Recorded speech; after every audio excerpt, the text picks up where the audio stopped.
In this video, we'll be going over strategy configuration. Now, the configuration options for strategy will vary, but there are some settings that apply to many strategies. For example, let's bring up the moving average cross strategy. You'll notice the first panel here is trading options. And this panel enables you to configure the following. First, here you have trade lots. Whatever quantity you place in here will be multiplied with the quantity specified in your order presets. So for instance, if I were to place 2 here and then go over to our order presets, you'll see here that the default quantity is 10. So when this triggers an order, it will be for 20K. So let's go back. Trading options. Here I have the position type. Now we can use this option to indicate if the strategy can have long and short positions or either one. So for instance here, we're allowing this specific strategy to have both long and short positions. But if we wanted to restrict it just to long, we can select long, or just short, we can select short. We're going to put this back to both. Here we have use account position, and this uses the existing position in the selected account. So for example, if this is unchecked, it will add or subtract to the current position. Whereas if you click use account position, then what will happen is when an order goes in the opposite direction, let's say you're long, and then a short is triggered, it will close that long and then open a short based on this quantity specified here. So that's use account position. Enter on activate. If enabled, the strategy will create an initial position when you activate the strategy. So if the last signal was a long signal and you click enter on activate, as soon as you activate this strategy, it will activate a long in this specific case. Close on deactivate. If a position is open when the strategy is deactivated, then it will be closed at the market price. Bar updates. What happens with bar updates is that the strategy will respond to live bar updates instead of waiting for the close of the bar. And then with underlay, the overlaid strategy, if you notice here, the plotted strategy is above the candles. If we click underlay and click apply, you'll notice now that the candles are on top. Okay, that's underlay.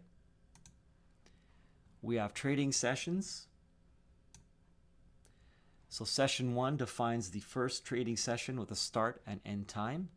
In this case, it's disabled. Now you can always go in here and make some changes to the properties as well as the times. And then you also have a second session option here to define your second session. You have a time zone. The time zone is optional, and it specifies a time zone for the hours defined for session 1 and 2. If you click use default, it will pick up the time zone set in MotiveWave's configure preferences. And then we have close on session end. And what that does is it closes an open position when the session ends. So if you have an open position and you have session 1 enabled, at the end of this session, MotiveWave will close, actually the strategy will close any open positions. Okay, so let's just try enter on activate. Let's see what happens. I'm just going to try some of these here to give you an idea. Apply, update. So right now we have no positions. If we activate, the last signal here was a long. We forced to open a position on activation. So this is a long right now. As you can see here, it's plus 20K. Now we also have selected close on deactivate. So if I deactivate this, it should then close this position.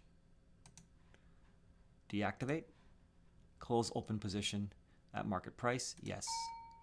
So now we don't have any positions. And as you can see here, these two trades have been executed. Let's go back. Let's rewind.